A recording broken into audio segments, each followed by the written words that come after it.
যাক, শুভ বুদ্ধির উদয় হয়েছে। ভারতের রাষ্ট্রপতি এবং প্রধানমন্ত্রী দুইজনই স্বাধীনতা দিবস উপলক্ষে ডক্টর মোহাম্মদ ইউনূসকে শুভেচ্ছা বার্তা পাঠিয়েছেন। তো তারা ডক্টর ইউনূসকে উপেক্ষা করে রাষ্ট্রপতির উদ্দেশ্যে একটা বাণী পাঠাতে পারতেন, মানে জাস্ট একটা ফর্মালিটিস। না, সেটা করেননি। তারা জানেন যে বাংলাদেশের এখন এই মুহূর্তে প্রধান ব্যক্তি হচ্ছেন ডক্টর মোহাম্মদ ইউনূস। তো তাকে উদ্দেশ্য করে যে বার্তা পাঠিয়েছেন যে বাংলাদেশের সঙ্গে অংশীদারত্ব এগিয়ে নিতে প্রতিশ্রুতিবদ্ধ ভারত। ভাইরে, এইটাই তো দরকার। এত প্রেম প্রীতি মহব্বত দরকার নেই তো। বাংলাদেশের সাথে সুন্দর মর্যাদাপূর্ণ সম্পর্ক রাখেন, এটা ওয়েলকাম।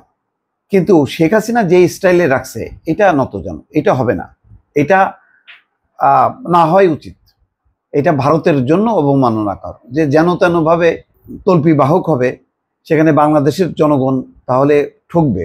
বাংলাদেশের জনগণ অধিকার পাবে না, গণতন্ত্র পাবে না, ভালো নির্বাচন পাবে না। আপনি বাংলাদেশের জনগণকে মূর্খ রেখে তাদেরকে অধিকার বঞ্চিত করে আপনি সম্পর্ক করবেন, ঠিক না।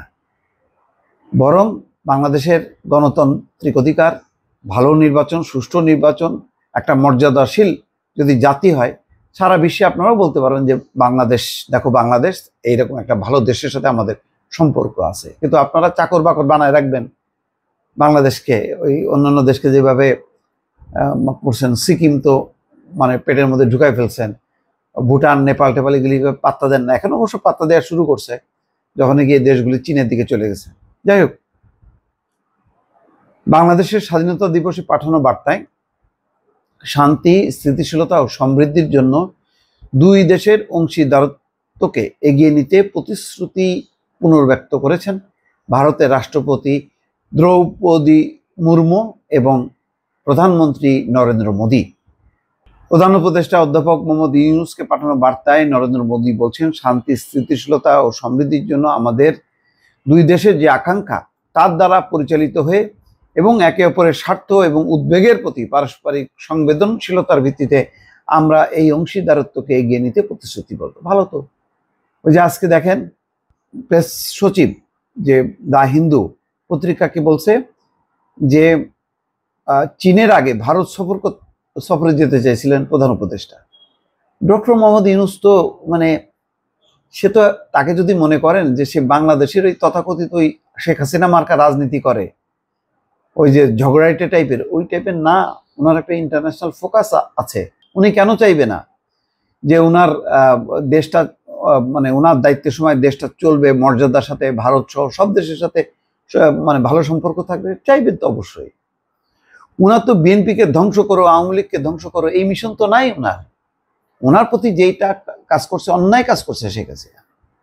আজকে ডক্টর ইউনূসকে এইভাবে বিরুদ্ধ এতে পাঠিয়ে দেওয়ার ক্ষেত্রে দায় শেখ হাসিনার, এটা নরেন্দ্র মোদী বা ভারতের শাসকদের বোঝা উচিত। যাই হোক, এখন শেষ কথা হলো এই যে বাণী দিছে, খুব সুন্দর বাণী দিছে।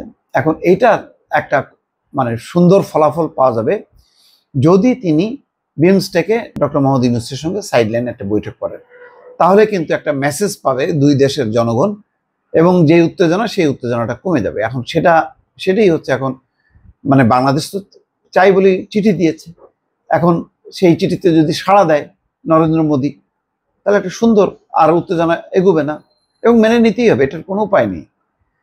যত চেষ্টাই করুক না কেন ভারত, মানে ডক্টর ইউনূস বাংলাদেশের এখন প্রধান নিয়ন্ত্রক, এটা মেনে নিয়ে সম্পর্ক উন্নয়ন করতে হবে। ভালো নির্বাচন হবে, আরো ভালো নির্বাচন হবে। যদি আওয়ামী লীগ নাও আসে, সুন্দর নির্বাচন হবে, আরো কম্পিটিটিভ নির্বাচন হবে। সেই নির্বাচনে যারা জিতবে, সেই নির্বাচিত সরকারের সাথে আপনারা চমৎকার সম্পর্ক রেখে আগায় যান, অসুবিধা নেই তো।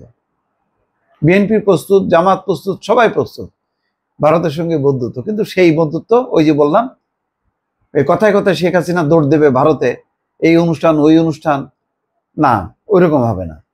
এটা সমমর্যাদার ভিত্তিতে একটা সম্পর্ক হবে, এবং এটাই সবার প্রত্যাশা। ভালো থাকবেন। আল্লাহ হাফেজ।